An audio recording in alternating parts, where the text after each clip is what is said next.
NKVD tomonidan 100 minglab odamlar qirib tashlandi. Mana shu yerlarda bekafan bejanoza otib tashlangan.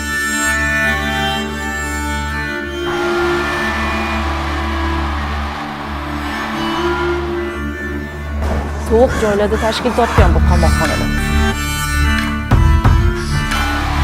Qamoqxonada kasallikka uchrab vafot etgan.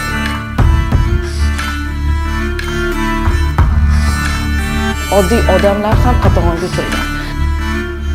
Biz bilamizki, mana shu o'tgan asrning 1937-38-yillarda katta qirg'in deb atalmish butun bir sobiq Sovet davlati ittifoqidagi xalqlarni, shu jumladan o'zbek xalqining ham boshiga juda ham katta mislsiz ofatlar yetkazdi. O'sha sho'ro davrini jazo organi hisoblangan NKVD tomonidan 100 minglab odamlar qirib tashlandi. Mana shu shahidlar xotirasi maydonini o'zida ham o'sha 1937-yildan 39-yillargacha bo'lgan davrda 6920 dan oshiq bo'lgan davlat arboblari, adabiyot, san'at namoyandalari, oddiy siymolargacha mana shu yerda mahv etilgan.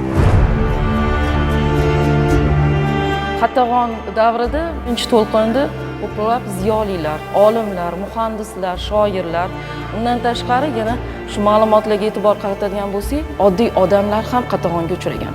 Sababi NKVD xodimlarida shunaqa plan, reja deymiz, shuncha odam o'ldirish kerak bo'lgan. Faqat ziyolilar emas, shuning natijasida oddiy suvchilar ham, oddiy xizmatchilar ham qatag'on qurboni bo'lgan.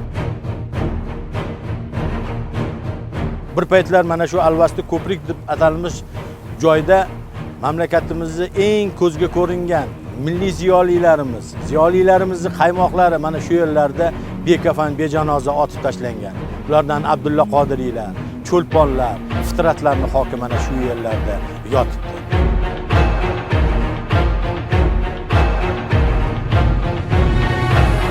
Davlat arboblarini qatag'on qilinishi 1937-38 Fayzulla Xo'jayev, O'zbekiston Xalq komissiyalari Soveti raisi.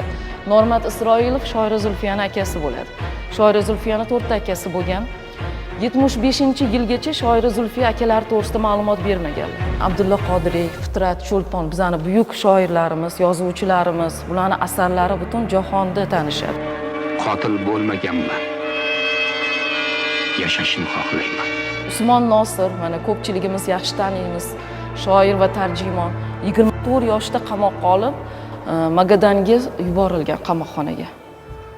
Usmon Nosir bu juda ham nima deydi, qabul qilish qiyin bo'lgan, chunki beaybman degan. Mana xat yozgan, sof rus tilida Stalinga xat yozgan.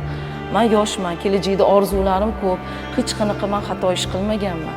Ijodimni davom ettirmoqchiman deb xat yozgan.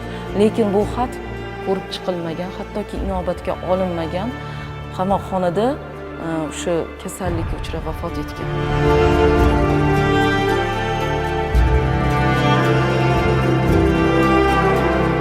1922-yilda 70 ga yaqin iqtidorli yoshlar o'sha Fayzulla Xo'jayev, Saynosir Mirjalilov tomonidan Germaniyaga o'qishga yuborilgan. Yani yoshlarimiz Sattor Jabbor, Qayniza Majidxonova, Solih Muhammad, Maryam Sultonmurodova. Ular nemis tilini juda ham yaxshi bilishgan, o'rganishgan, o'sha yerda 6 oylik kurslarda o'qib, keyin shu universitetlarga tahsil olish uchun kirishgan. 6 yil o'qib, qaytib kelishgan. 1928-yilda 5-6 yilgina faoliyat yuritishgan mutaxassisligi bo'yicha. 37-38-yillarda German josusi tamg'asi ostida bu yoshlar ham qamoqqa olingan. Masalan, Xayriniza Majidxonova 32 yoshda bo'lgan, otuvga hukm qilingan.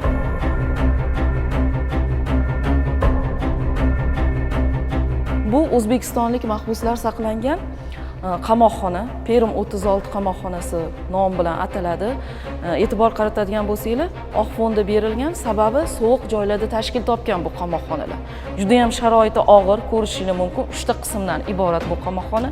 Birinchi qismda mahbuslar mehnat qilishgan, taxt ishlab chiqarishgan, taxtidan turli buyumlar ishlab chiqarishgan. Ikkinchi qismi qamoqxona, uchinchi qism tibbiyot markazi. Lekin tibbiyot markazi tibbiy jihatdan mahbuslarga yetarli darajada tibbiy yordam ko'rsatilmagan.